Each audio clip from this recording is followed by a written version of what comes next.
السلام عليكم البنات، كي دايرين؟ السلام عليكم البنات، كي دايرين؟ لاباس عليكم؟ نتمنى تكونوا بخير وعلى خير. مرحبا بكم في القناه ديالي وفيديو جديد ان شاء الله اليوم. بالنسبه للناس اللي ما متابونينش معايا نقول لهم يتابوناو معايا وينضموا للعائله الصغيره ديالي، واللي معايا كنقول لهم مرحبا بكم في فيديو جديد ان شاء الله. اليوم غادي نديروا واحد البسطيله سهله بالنسبه اللي ما عندوش الامكانيات انه يشري الحوت، بحال الكالامار والكروفات باش يدير البسطيله ديال الحوت. انا جبت لكم واحد الوصفه سهله بزاف وفي متناول الجميع، وهي البسطيله المغشوشه.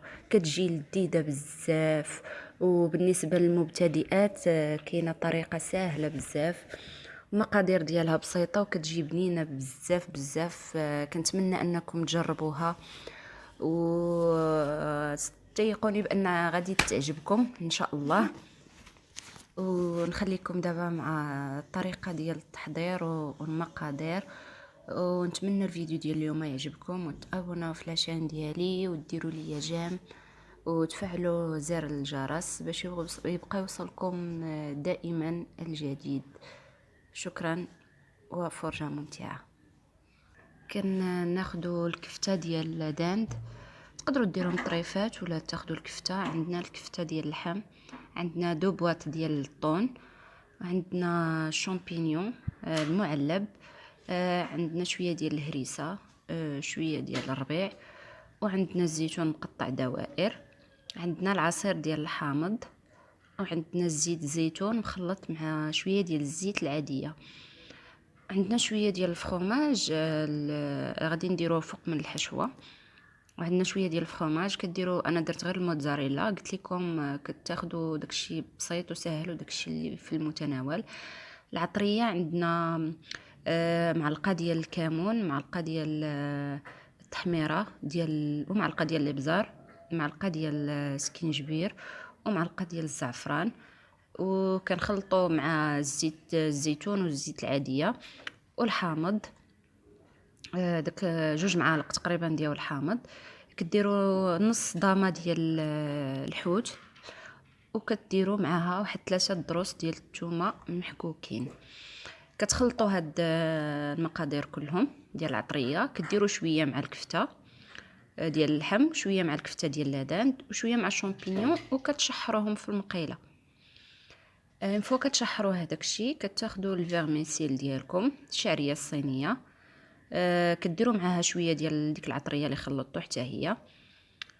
كتضيفوا عليها هذاك لاداند اللي صوتينا من قبل مع ديك العطريه اللي شحرناه. كتزيدوا عليها الكفيته حتى هي اللي تشحرات مع هذيك العطريه. الملحه كتبقى اختياريه، كاين اللي كيبغي مالح بزاف، كاين اللي شويه. المهم ما تكثروش الملحه بزاف، لان الزيتون والحامض المصير والحامض، العصير ديال الحامض راه كيعطي شويه ديال الملوحه زايده. ديروا عينكم ميزانكم. كيف كتشوفوا كنضيفوا داكشي اللي شحرناه كامل، شامبينيون والكفته ديال اللحم والكفته ديال لاداند وداك الزيتون والحامض المصير غير شويه، ما تكتروش، وكتخلطوا كل شيء وكتبداو تجمعوا في البسطيله ديالكم. بغيتو ديروهم مربعات كديروهم، بغيتو ديروها وحده كامله مجموعه كبيره كديروا في المول وتقادوها بحال كيف غادي تشوفوا في لا فيديو. بغيتو ديروها وحده وحده يكونوا فرديين كديروهم. كيبقى لكم الاختيار في الطريقه ديال التحضير ديال هاد البسطيله. بصراحه كتجي لذيذه بزاف، كنتمنى انكم تجربوها، واقتصاديه ورخيصه بالنسبه كيف قلت لكم اللي ما عندوش باش ياخذ الحوت. هاد الطريقه كتبقى اقتصاديه بزاف وكتجي صراحه بنينه بزاف. نخليكم على فيديو. كيف كتشوفوا كنديروا الحشوه، كنزيدوا عليها من الفوق هذاك الفرomاج. انا درت غير الموتزاريلا. تقدروا ديروا فرomاج غوج، تقدروا ديروا كيف قلت لكم فرomاج حمر ولا الموتزاريلا، كديروا الفرomاج اللي عندكم.